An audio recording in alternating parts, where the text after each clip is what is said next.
Thanks for tuning in to Witch Wednesdays with Steph for a chat about a new witchcraft topic every Wednesday morning. Welcome back to Witch Wednesdays. I'm Steph, and you are listening to Crafting Intentions, and I have a special guest here with me today. So I am going to let her introduce herself and tell you all about her business and where you can find her online. Hey, thanks for having me. My name is Skye Miranda. I do mostly tarot. I talk about some more other witchy stuff, but I live in DC and I've been doing this since around 2017 when I got into it after just visiting Salem for fun and then being like, oh, wait, this is cool. And you can mostly find me on Instagram right now. Yeah. And what's your Instagram handle so they can find you? Oh yeah, it is skye.miranda at, oh wait, that's not it, .tarot. My name, .tarot on Instagram. And I will have everything linked so you can find her to check out. That'll be on the show notes at witchwednesdays.com and over on Patreon, of course. And what is it that you offer in your business? Because we did have an episode, which I know you listened to, about jobs in witchcraft, and you happen to have one of those jobs, and everybody is always so interested in how people make money with their witchcraft practice. Yeah, it's definitely, I don't know, a lot of like spiritual witchy people, like business is not our strong suit. So true. But I do one-on-one readings mostly right now. I am planning on starting like some other offerings, but yeah, starting off with the basics of like tarot readings. Yeah, I think that is always interesting and tricky because a lot of people, unscrupulous people, can go into tarot readings just because they're trying to make money off of people. So it's really great to have somebody like you who's online and has their Instagram and their testimonials to back them up, because not everybody out there is, trying to con you out of money. Some people really are skilled in this craft and have been practicing their tarot for a long time. So it's great that you have all of that information out in case anybody does want to get a tarot reading. It's really a nice option for beginners who aren't as skilled in tarot and are still learning. To get a reading from somebody else can really teach you a lot as you start your own tarot journey. Yeah, and it's also just like hard sometimes to read for yourself because like we want a certain outcome, or like I don't know, for me I'll be like really anxious and like anxiety totally blocks like me being able to like connect with my intuition at all. So like I'll go to other people sometimes too for readings. Yeah, I do too. And I agree with that I'm better at reading for other people than I am for myself, because whatever I don't usually go into a tarot reading without a specific question in mind. I know some people do that and they just, want to know the day ahead or the month ahead and they don't really have anything invested in it. But I usually turn to tarot with a very specific request in mind. And yeah, I know what outcome that I want. So it can make it difficult when the cards are telling me the exact opposite. And I'm like, wait, no, I don't want to believe this. Or like, I try to interpret them some way that's clearly not correct. So I agree that it's good to go to somebody else for those things. So we were going to talk a little bit today about crafting intentions, because intentions are really the most important part of spell work and even reading tarot, and setting that intention before you even go into a reading, or setting an intention when somebody else is going to do a reading for you. It's really an important part of the craft. And I've talked about it on this podcast before, where we use the word intention and setting intention, but we've never really gone into detail about what that means and how to do that properly, because that is something that takes practice and takes some work to get it right. And yeah, if you are confused when we say intention is the aim of the energy of that spell. So we all do it. Even people who are not witches set this intention without knowing it. We sort of are looking for things in our lives, and we're really excited when something works out and we're hoping for a job. And really that's setting intention. We just aren't always conscious that we're doing it. So witches then know how to focus and project their intent towards their desired outcome, which sounds simpler in theory than it actually is in practice. Yeah, especially if you're not somebody who's used to doing things intentional, which I was definitely that kind of person too, where I was like afraid almost to say an intention because I was afraid it wouldn't happen or I would like jinx myself or something. Yeah, I think a lot of people feel that way going into it and going into starting in the witchcraft practice, because part of intention setting is communicating that intent as clearly and specifically as possible. And I think a lot of us have that sort of upbringing that if you demand these things or say them so positively that you're going to somehow jinx the outcome. I definitely have felt that way too. Yeah, afraid you're going to get the opposite. Yes. And I think that might be more common for women.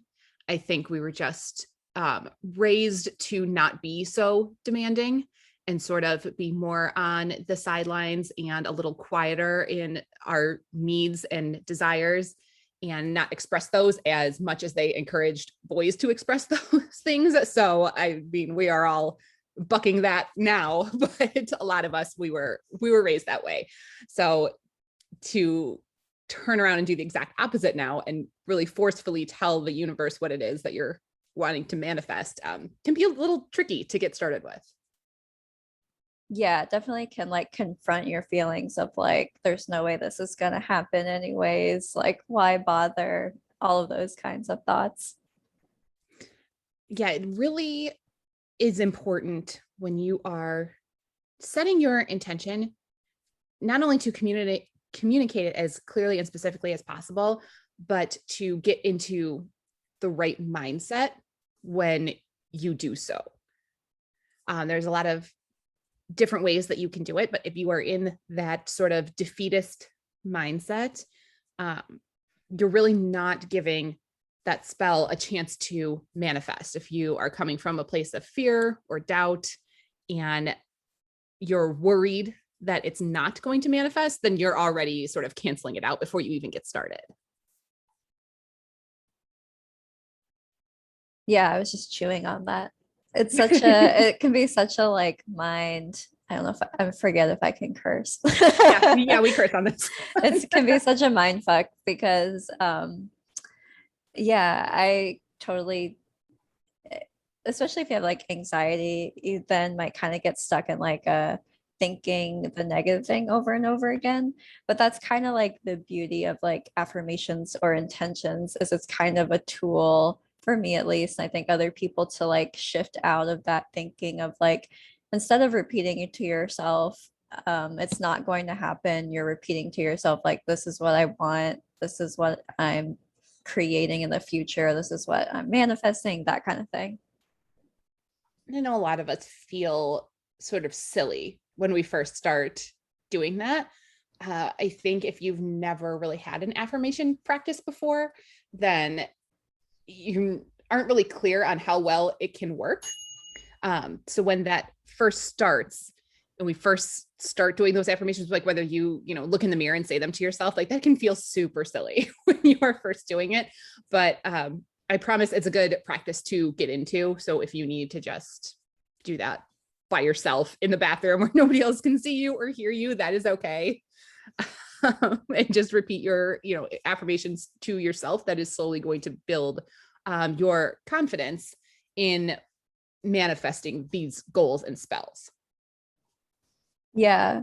And there's lots of ways to phrase affirmations and intentions. And I think, do you think it like matters how you, well, I know being specific, but other than that kind of like tense, like phrasing, is there any like kind that you do specifically?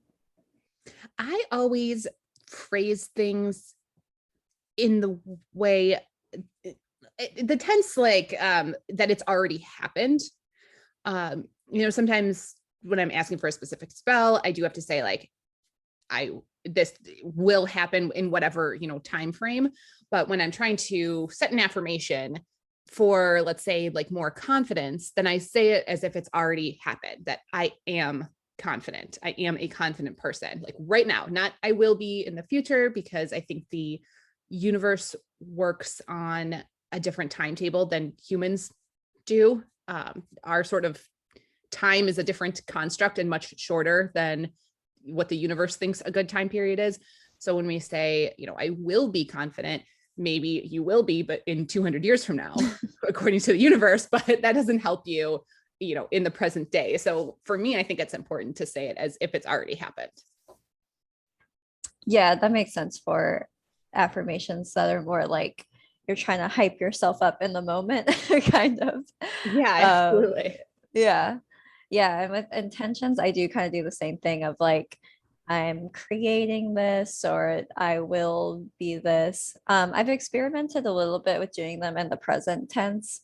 And I don't know which is better, honestly. I need to like, I think it is something that you can like experiment with, like what's the best phrasing for you that you found. And that's kind of part of the practice too, is like the experiment part where you get to try different intentions and different phrasings and see what works the best. Yeah, I think it's going to be different depending on what the intention is. I think you could use different, tenses and timetables for different intentions and sort of experiment that way, and see just what works better for you. Journaling is a great way to keep track of that process. Anytime I'm setting an intention, journaling is part of what gets me in the right mindset. Just it sort of is, when I set like a spell work, like here's, what I want to do. I sort of then turn to my journal, Book of Shadows, and write down what my life is like right now within that area that I'm setting a spell for. Like, for example, I think I just had this over on Patreon. It was a spell to attract new friends. So what does my life within like my friendship groups look like right now? And then I journal also about what it will look like when the spell manifests. And I say will and when, because I don't want any doubt, like, oh, if it happens, if I make new friends, this is what my life will look like. No, I write it as, okay, I have made new friends and this is what my life looks like now that I have made new friends or increased my friend group, and how that's positively benefiting me and not letting any sort of that fear or doubt get in there. Yeah, that's cool. It's kind of like the same order I go in with like tarot spreads. Like I have the like what's happening right now, like, and then you can kind of look at what can help to create the intention from like what would actually help in this situation, and then crafting your intention around that. Like if you're asking for like how can I like find new love or like manifest love in my life, you might get a card that's like about community or friends, and it's like, oh, I need to like be social more. And that could kind of like go into your intention of like, I am going to like find the perfect community or something like that. Yeah, I think it's great to use as a tool for direction, just to give you some sort of idea, which for me is helpful too, because I have had that before. I'm like, well, this is what I want, but I have no idea what exactly I need to get there. And I've talked about in this podcast before about how you have to put in the mundane work to get the magical outcome. You can't just, if you're looking for new friends or new love, you can't just sit at home and not meet people. You have to go out and do it. But the exact steps to get there, tarot can be an incredibly useful tool for that, to just be like, oh, okay, well, I need to go to, this sort of area or this group of people and start making new friends. Like in tarot said, tarot directed me in this way. So I use it for that too. Yeah. And when you're talking about like writing, like journaling with it, I just use my notes app because I don't know, I never have pen and paper around anymore. Um, and I know I write down in a daily intention, and I just do it in my notes app before bed because I'm just someone who resists like doing anything positive. I'm just like stubbornly like, no, I will not do this simple positive thing. So I write it down in my notes app before bed, and it makes it like super easy. Yeah. Yeah, I'm all about digital means for witchcraft too. I think there's a lot of, yeah, the notes app, and there's a lot of general apps out there that make witchcraft so much easier. And I mean, we're all on our phones anyway, and we always have them. So I know people who will set those affirmations and intentions and then just make them the background of their phone. If it's something that's going to take longer than one day, but then every time you open up your phone, you see that affirmation or intention every time on your home screen or on your lock screen. So that can be a really helpful way to keep it at the forefront of your mind. Yeah, and like the analog way that a lot of people do is like writing them on sticky notes and putting them like on your mirror, like you were talking about with saying your intention in the mirror. I love a good sticky note. Or you could be really like glamorous and write it with like lipstick on your mirror, but I wouldn't want to hurt my lipstick like that, like because then the tip gets red. I agree. You can get like a cheap lipstick that you don't use on your lips and write it on your ears. But I'm always, the most minimal way that I can do something, and writing with lipstick just does like a lot of cleanup to me. I don't Right. wash it off either. But some people who are more visual or creative have that sort of better energy with drawing something like that on their mirror or wherever works best for them. So that would definitely be a very glamorous way to do so. But besides journaling, and that's one of the ways that I craft my intention, because the idea is to be able to visualize it, like feel it, and then speak what that is. So for me, besides journaling, I also need to take a shower or bath. That can be incredibly helpful because I feel like it cleanses away what's not necessary. So I like to add herbs and oils that are both relaxing but also focus me, because I think especially if you are setting intention for spell work or tarot and it's towards the end of the day, you've spent the whole day collecting energies from other people and just out in the world, and that really sort of muddies what your own intention is and what your own energy is that you're putting into something. So taking a bath or shower to just wash all of that away before you dive into intentions and spell work and tarot, I think can be incredibly helpful. Yeah, there's definitely like I don't know what I was gonna say. Yeah, a lot of people do. I think it is super relaxing, and yeah, it just feels fresh. Like feel fresh, have a clean slate.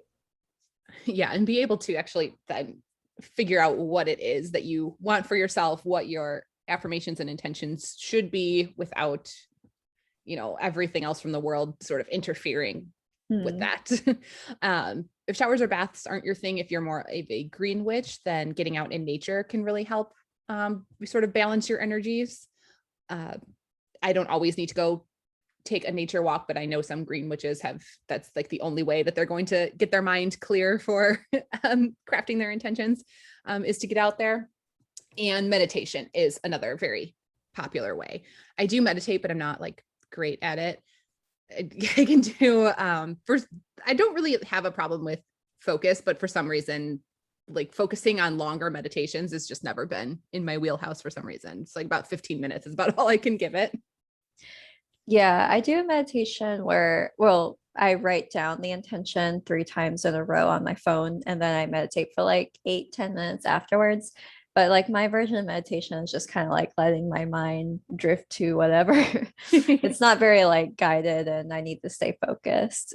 But that can really be helpful, just letting your mind wander, because it really wanders to the things that you might be ignoring in your conscious mind, and sort of alerting you to other areas you may be missing from your affirmations and intentions. So that's a good way to meditate too. Just drift.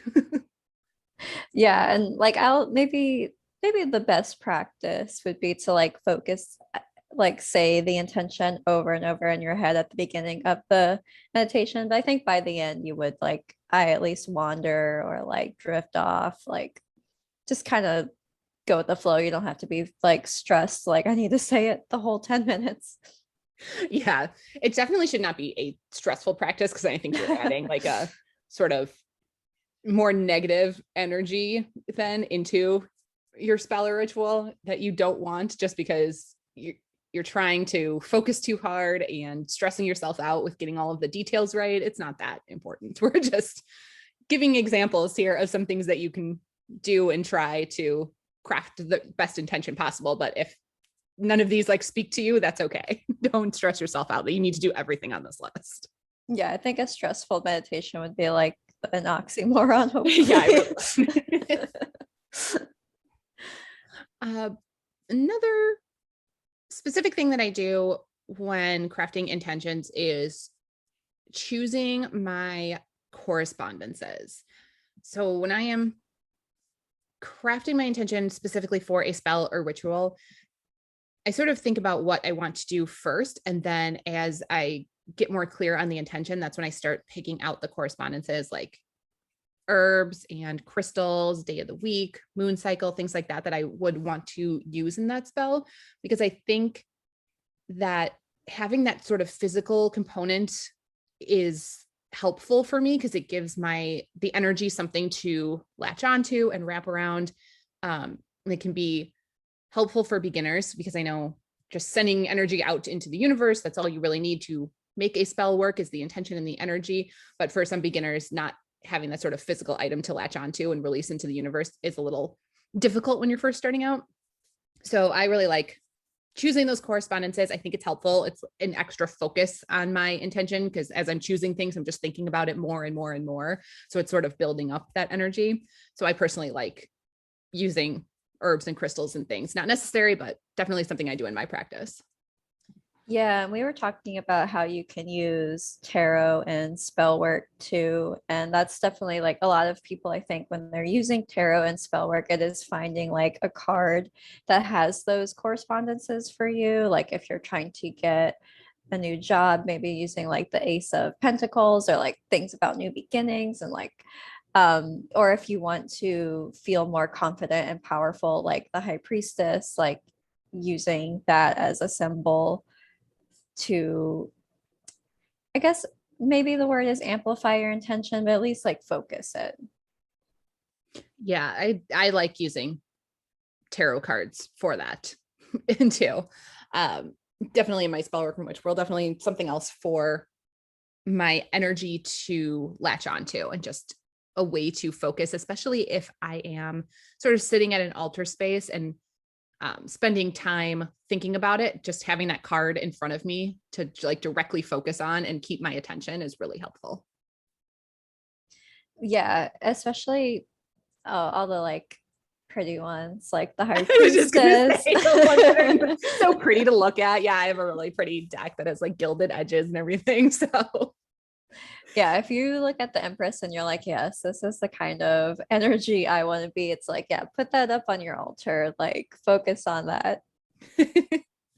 oh, absolutely. I love to use it for that way as well. Which is something else, ties directly into something else that I wanted to talk about on today's episode, specifically because you are so well versed with tarot and tarot cards, is the idea of being able to use tarot cards beyond divination. Because if you have a tarot deck, especially if you have one of the more modern decks, they can get pretty pricey. And if you are only using them, in a traditional spread, then you're sort of missing out on all of the other aspects that they have and ways that they can be used in your witchcraft practice. So I wanted to touch on a couple of the ways that you can use your tarot beyond um, divination.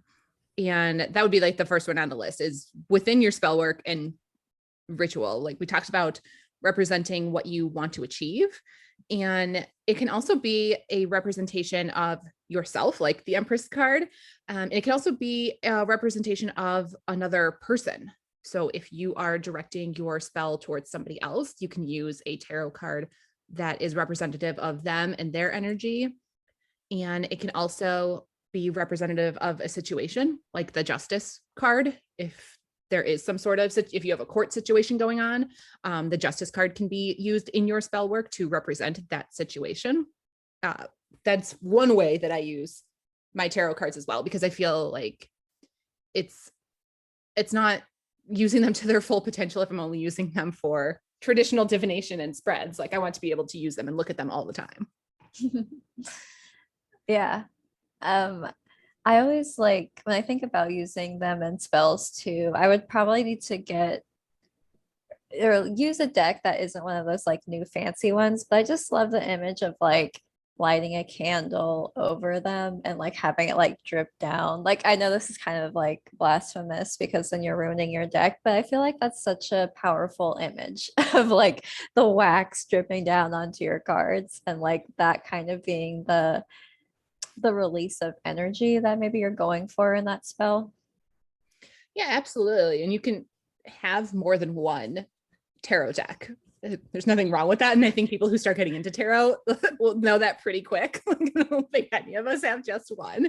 But if you have like your one super pretty one that you use for readings and you don't want to get messed up, like that's great. You can have a separate tarot deck that you do use in your spell work just for that way. So even if you get candle wax and things on it, that you're not putting it back in the deck to shuffle and do a reading with, you're just looking for that specific card to pull out for different spell work. So you could have a spell work deck and you could have a divination deck that are totally separate. Yeah, and someone gave me a good tip that there's a like $5 deck at 5 and below. So I was just there today. I did not see the deck, but I saw a bunch of witchcraft books that were all $5. So I must have been in that section. Maybe mine didn't have it, but yeah, that is a great place to go check it out and then be able to have that deck and that imagery and use that within your spell work without feeling like you're ruining your really expensive deck. yes. And also, like we mentioned, as a meditation tool. So in spell work and ritual, but also if you just want to take that card in your hand and sit there and meditate with it as something to focus on, especially if you are trying to meditate on a specific problem or situation, and your mind has a tendency to wander, then having that card and holding it in front of you to represent that situation can really help to draw your mind back and keep you at the task at hand to help meditate. Yeah, for sure. Especially keeping that focus on, I guess, like the positive is the right word. It helps, yeah, it can help you break through some of that thing we were talking about earlier of like not feeling a little doubting if it's really going to work. Just like focus on the card and that imagery, and it will help for sure. Yeah, absolutely. And a lot of the cards correspond to different deities. So if you incorporate deity work into your practice, or if you are feeling doubtful about a spell or ritual that you want to do, or just any sort of situation in your life, and you are calling upon deity to help you and assist with that, you can absolutely pull a card that's representative of them to meditate on and or place on your altar to specifically ask them for help in that situation. Yeah, the Empress is typically connected to like Venus. I want to look up if like all of the like known deities out there are kind of like pre-assigned to different cards, but I think it's also okay to just be like, I really get Caradwyn vibes from this card and just kind of like assign it yourself. Yeah, and I think people who you could have like 7 different witches who work with Caradwyn and all have 7 different ways that they work with her and experiences that are totally different, because your relationship with your deity is going to be completely different from somebody else's. So what card you associate with who might be totally different. So if you don't get the same vibes from that card that somebody else does, just pick one from your deck that, you know, better represents the energy of how that deity interacts with you. Yeah, so true. But yeah, just setting that on your altar, especially if you have a dedicated altar space where you work with deities, to have, again, like a separate deck that you don't use for divination and then you pull cards from to work with in spellwork. You can absolutely just have one that you associate with your deity that you place on their altar. So every time that you look at that, you have sort of a visual representation of what they look like and who you're talking to and asking for assistance from, because a lot of people are more visual and they need to be able to see what that deity might look like in order to be able to speak with them. So that can be a really helpful use for your tarot cards. Yeah, I love that one. I think of the world card as being related to like Sophia and like divine wisdom. And it just also gives you your own unique perspective or like depth on the tarot card that maybe you're not going to get from a book, if you start thinking about like who they remind you of. So that's really cool part of the practice too. And they connect with a lot of different energies. So we're talking deity, but they can be used as representations of any sort of energy. So there are definitely cards that represent the different Sabbats or the different times of year, either just based on the imagery. Some have, you know, really sunny, bright imagery that would be associated with summer. And then there are some cards that are clearly, you know, like death associated with winter and are very dark, that those could be used on your altar to bring forth the energy of just that season or that Sabbath that you're trying to include in your ritual.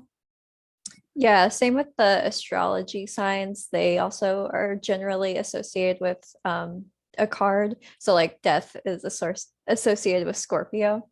Yep, that's me. I know that card well. So I'm a Libra, so I have the Justice card. But yeah. Oh yeah, all about that balance. Yeah, exactly. But yes, absolutely. As you can use it as the energy of, you know, that season, even if it's not, you know, your sun sign. If I need more balance in my life, then I could use Libra season to get more balance in a certain area and use that Justice card. And I could also use it to represent somebody with that sun sign on my altar. So if I'm doing spell work of some sort, I'm doing like a health and healing spell, you know, on Skye, then I can use the Justice card to represent her in as her Libra energy in my ritual like that. And there are also cards connected with the lunar cycles and specific moons that you could also use that for. And a lot of them have moon imagery directly on there. But again, just think of what the energy is of a full moon or a new moon, waxing, waning, and find the associated tarot cards that have sort of that same meaning and energy. That would be another great way to sort of bring that energy onto your altar or into your spell.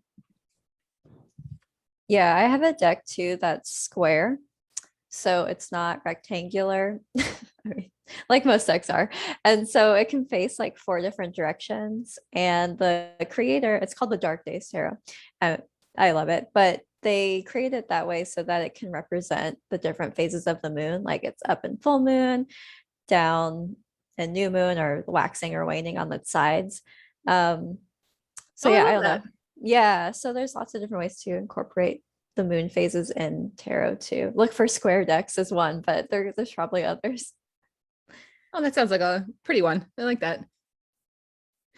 Yeah, and just as a manifestation altar in general, I know some people have separate dedicated spaces. So they have an ancestor altar, deity altar, and then a specific manifestation altar that they do their actual workings on, and then they leave that. So once they've crafted the intention and put together, their different correspondences that they want to use, they leave that on the altar to manifest for however long that they set it for. And setting up the tarot cards to just sit on that manifestation altar can also be a great way to use them, again, for whatever it is that you want to manifest, whether that's justice or the world, energy, anything along those lines, that you can put that tarot card on that manifestation altar and just be reminded of that every time you pass it. Yeah, it'd be interesting too. I know a lot of people do this, but using that deck that was on your manifestation altar to try and, it's kind of using it for divination again, but seeing how the spell is going to work out, or if it's working, kind of like getting a check-in on the timing of it. Yeah, that's something that I personally do, because I like to leave it out. I feel like after I've put in all the work, that I want to admire my handiwork. So I like to leave it out until it manifests. I want it to look, nice. And having a pretty tarot card in there always helps. But also carrying the tarot card with you can be helpful too. So if you need to be reminded of that energy and to put the mundane work in, that if you carry it with you every time you see it, you'll be reminded of that as well. So lots of different ways to use tarot beyond divination. I know that sometimes people get stuck just using it for spreads or maybe like a daily tarot card pull, but lots of ways to actually use these decks within your intention setting and spell work.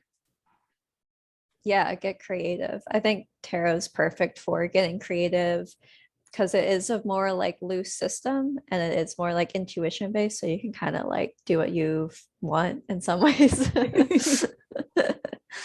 Yeah, I think that's one of the reasons that, people love it so much, is because it really is one of the things that you can make your own. Even if you don't create your own deck and you have one that you bought from someplace, but as long as it speaks to you, there's like so many ways to use it and make it work for you in all areas of your practice.